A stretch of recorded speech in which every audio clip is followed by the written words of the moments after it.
From the Steampunk Explorer newsroom, a world of hair-raising adventures, splendiferous personalities, fantabulous creations. Welcome to the World of Steampunk. Welcome to the pilot episode of the World of Steampunk. Phil, could you turn off the old-time video effect? That's much better. Thanks. As I was saying, this is the pilot episode of the World of Steampunk, a new video series from the Steampunk Explorer.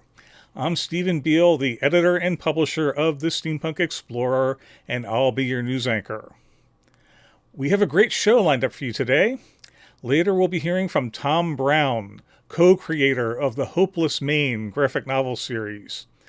We'll be spending a Steampunk Minute with the electro swing performer Madam Misfit, all the way from the United Kingdom. And we have an extra special feature. It's the Steampunk Explorer's very own World-Exclusive Kraken Cam. Yes, we will get to see one of these magnificent creatures up close and personal in their natural habitat. So we have a lot to look forward to, but first, the news. The Obtainium Cup Contractors Rally returned to Vallejo, California on July 31st after a 2-year hiatus. The event featured homemade vehicles that navigated a wacky and whimsical obstacle course. It's produced by Obtainium Works, the studio best known for the Never Was Hall, the Victorian house on wheels. Obtainium Works' fearless leader Shannon O'Hare told us what to expect. We have brought together all my fellow contraptionists and their handmade vehicles, if you loosely call them that.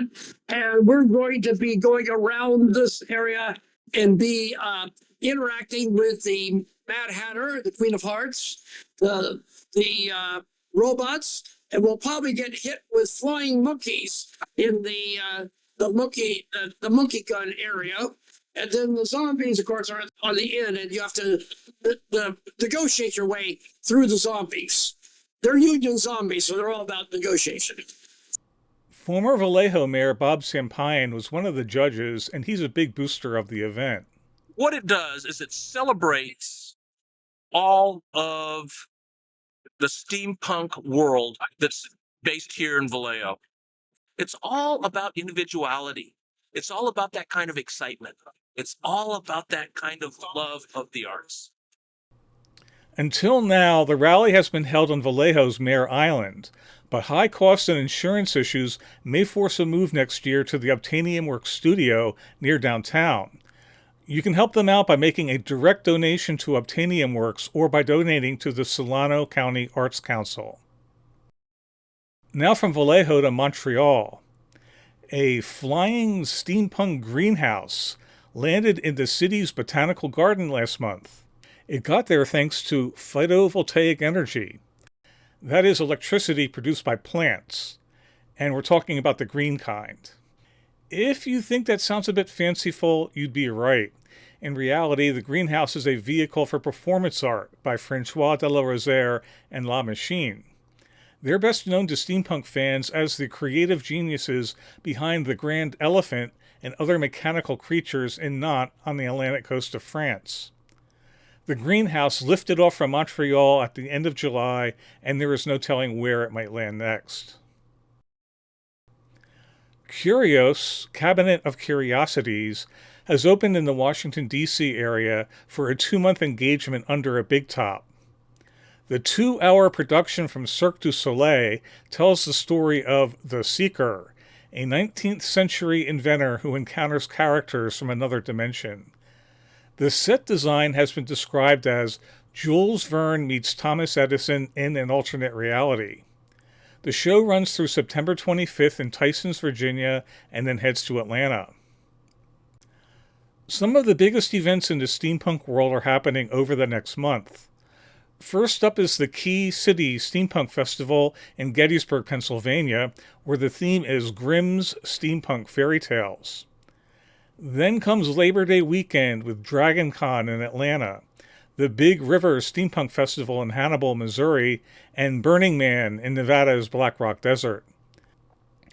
But the biggest of them all happens across the Atlantic in Lincoln, UK, where the Asylum Steampunk Festival returns for the first time since 2019.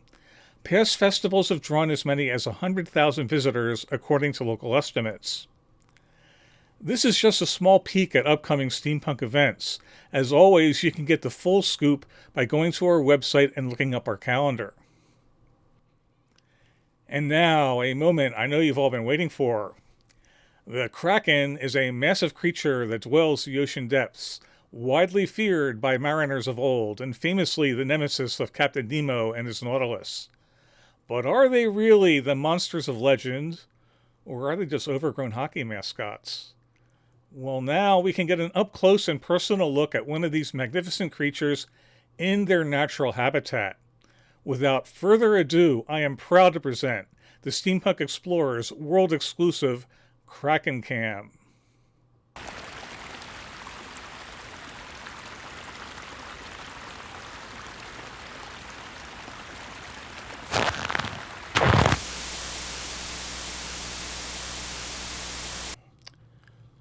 Well, folks, we seem to be having technical difficulties. Oh, what? What? Oh my. Well, the control room tells me that the Kraken has eaten the cam.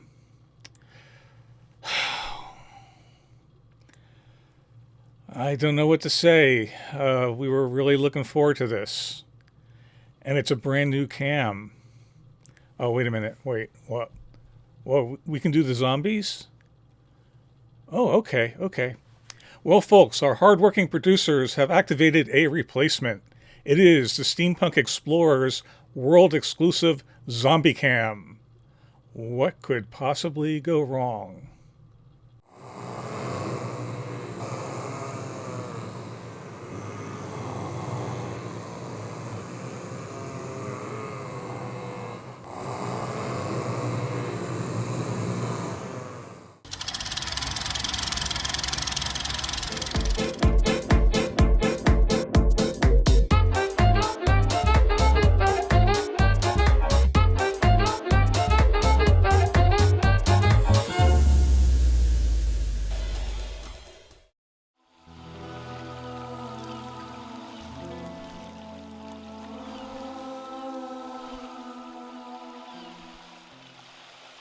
This is Tom Brown. I'm an illustrator and story creator, originally from New England and now for the last decade or so living in the UK with Nimue.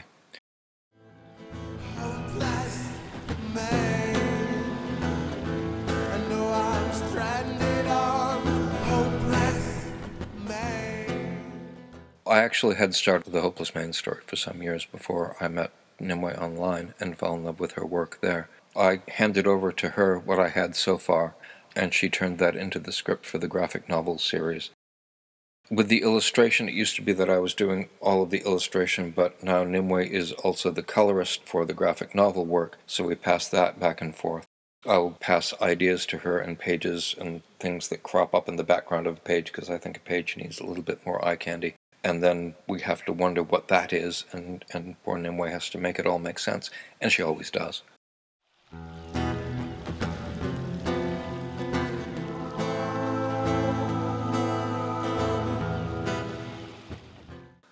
My artistic inspirations. I think one of the earlier ones were comics. I started reading comics when I was probably 5 years old. My family was taking care of an old-fashioned convenience store. That was the only store in town, and it had, a soda fountain and everything else, and a comic section. That summer, no one in Sangerville, Maine read a new comic because I had read all of them first. And my parents kept some kind of strange stuff around, Gustave Doré engravings and woodcuts and things like that. I was drawn to the Victorian and the historical styles of illustration as well as the contemporary style of the comics. And then I found Edward Gorey, who sort of combined the two so amazingly, and he was a huge influence. The Pre-Raphaelites and also the Symbolists were a huge influence on me.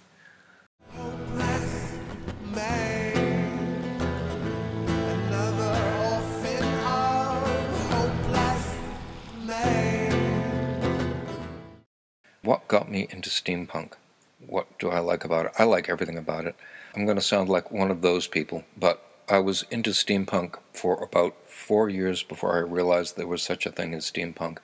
I was just absolutely fascinated with the Victorian aesthetic, with the pride and celebration of technology. You've got a device and it works. Okay, that's wonderful. We're excited about that. But can we also make it gorgeous and complex and an absolute work of art?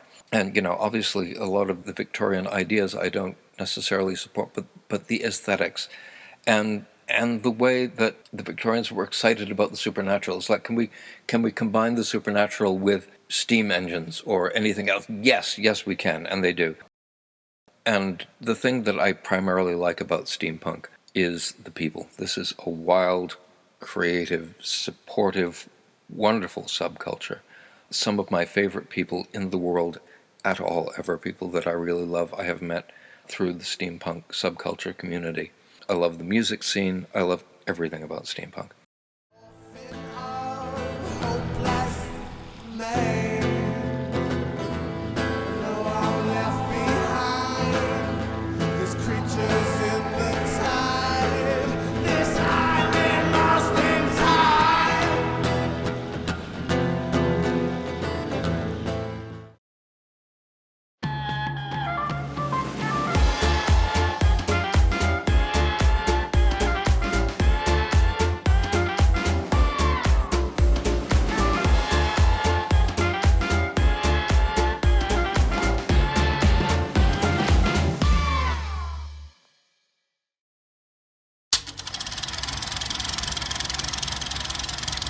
Come take a trip in my airship. Come take a sail on the sun. Come have a ride around Venus. Come have a spin around Mars. No one to watch while we're singing. No one to see while we spoon. Come take a trip in my airship and we'll visit the man in the moon.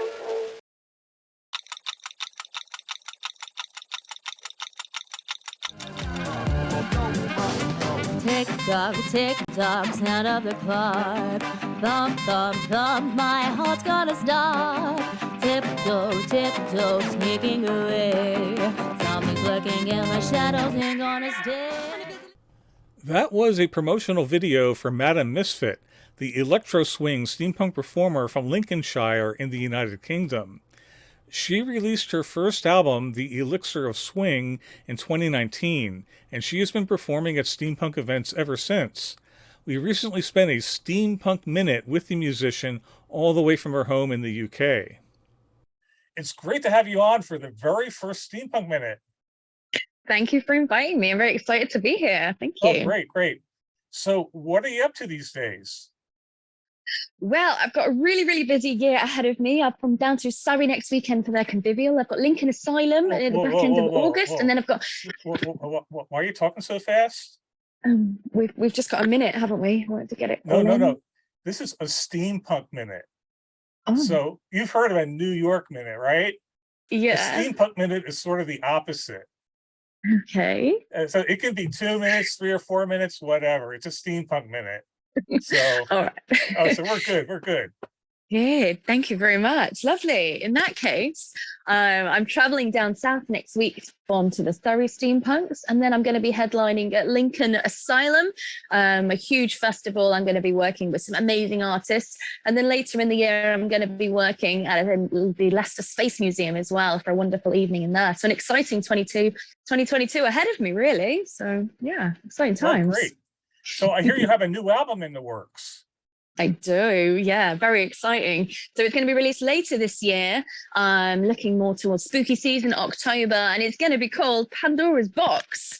That's a debut shout out there for the album name. Very exciting for you as well. So just keep an eye on all my socials, really, for more news on that. Well, I understand that Thomas B. Wilde is going to be on it. Yeah, lovely Thomas. Bless him. Yeah, we've worked together so many times in the past. I've written a few songs with him. as well. And You Can't Teach an Old Dog New Tricks, one of my songs, made it onto his album. So he's very happy for it to sit on my new album as well. So yeah, he's a lovely chap, absolutely splendid. So wow, great. So he's one of your collaborators. Now you've also done some collaborating with Professor Elemental, correct? Yeah, no, he's absolutely lovely. Love the chap, actually. Yeah, we've written a few songs together. My first ever song, Redhead Misfit, he features on. He's married to a redhead. I'm a redhead. What could have gone wrong? We've also worked on a few B-sides of songs as well, Big Bad Wolf, but he's just a wonderful person to bounce off, really. We're kind of a brother-sister duo combo, really. So yeah, lovely guy. Okay. Now, I understand that he was the one who sort of got you into electro swing and rap and all that. He did. He's such an amazing person. So I already had my head in the vintage sounds of music, and he asked me to come and perform with him one day. And I only knew the sounds of Vera Lynn and the Andrews Sisters. So I decided, how can I ramp that up into something that would suit a professor's concert? Looked at 1940s remix, and up came electro swing. And there I was singing to his crowd, singing electro swing. He then invited me to a little rap workshop, and the rest is sort of history. So now I'm a sort of rapper. Now, how would you explain electro swing to someone who hadn't heard of it? What is electro swing? I mean, I know the sound, but how would you describe it to people? Yeah, it's so iconic. So it's basically just remixed old vintage sounds, remixed into kind of a modern, mainly swing beat. You get electro swing and swing hop, which is more like the hip hop sound. But so things that are sampled quite a lot is sing, sing, sing, don't mean a thing if you ain't got no swing. All those iconic 20s, 30s, 40s, sort of Louis Armstrong, Ella Fitzgerald sounds. And they're just kind of brought up to modern day, really. And then I just do my thing on top. So yeah, that's electro swing. Oh, okay, great. And then rap. Now, when we're talking about rap, we're also kind of talking about this peculiar British variation called chap hop, correct? Yeah, we are indeed, yeah. And I'm very proud to be the only female, aren't I? So yeah. So now that we're talking about like Mr. B and Professor Elemental and a few other people, they do chap hop. I don't know if Thomas B. Wilde is considered chap hop, but he's sort of on the edge there, right? Yeah, he's sort of qualified. Now, I understand that you had a rap beef. Something about chap hop being a little bit too much about the chaps. Could you tell me about that? Yeah, well, I remember seeing all three of those gentlemen you mentioned at a concert. I decided, we're in a modern time, diversity is very forefront now, and there should be a female in that lineup. And I decided to take to the stage, and I was going to write a song. And in the world of rap, how better to put your thoughts and feelings together than to write a diss about each of those three chaps. So yeah, that's kind of things where I started. But yeah, so a wonderful track I wrote was called Step Aside Boys, basically. So Step Aside Boys. Yeah, maybe we could can we hear a clip of that? Yeah, I can put that on. Okay. Professor Elemental, Professor my ass, he is nothing of the sort with no ounce of class. Where's your three-piece suit? Oh, your jacket's quite hip. Those trousers offend me, most likely from a skip. Now at least the other two meet the requirements of chap. Have you even heard of Savile Row? Here's my man. Oh, they're your fighting trousers. Now, it sounds like you really threw down the gauntlet there. Yeah. So how did they take it? How did they take it? Well, I went the very English way and decided to send them all the lyrics that I was going to diss about them and be very British about it, because at the end of the day, I've got to work with these gents. I didn't want to upset them. So sent them a rather lovely email saying, sorry to interrupt you, but do you mind just reading these lines? And is it all right for me to say these horrible things about you? Of which their response was, absolutely, of course. It'd be lovely to have you on board. So there we go. Wow. So that's a very British rap beef, I guess. Yeah. And definitely. so you're all friends now. We are, and actually from the father of chap hop himself, is to be the gentleman rhymer. He said that chap hop is gender fluid, so I'm a chap hop artist, and they were happy to open me as brothers in arms with one big chap hop family. So yeah, I'm happy to have made the team. Great. So any chance that you'll ever be able to cross the pond and perform here in North America? Oh, I would love to. Things are happening in the pipelines. They're definitely happening. I've contacted a few Comic-Cons. Just waiting to hear back a few submissions. Got to get the visas sorted. But yeah, things are happening. Events are looking for sponsors to get me across there. But yeah, watch this space. Thank you, Madam Misfit. If you'd like to hear more of her music, check out her website and her YouTube channel. Her first album, The Elixir of Swing, is available now, and as she mentioned, her next album, Pandora's Box, is slated for release around Halloween. Tick tock, sound of the clock. Thump, thump, thump, my heart's gonna stop. I hope you enjoyed this first episode of the World of Steampunk. Just like our website, the Steampunk Explorer, it's all 100% free. But we do rely on financial support from our readers and now our viewers to keep it going. If you'd like to see more episodes, or if you're a fan of the website, please support us on Patreon or consider sending a tip through PayPal. No amount is too small. You can find links on the YouTube page and on our website. And don't forget to subscribe to our YouTube channel. Now we're off for more exploring. See you next time.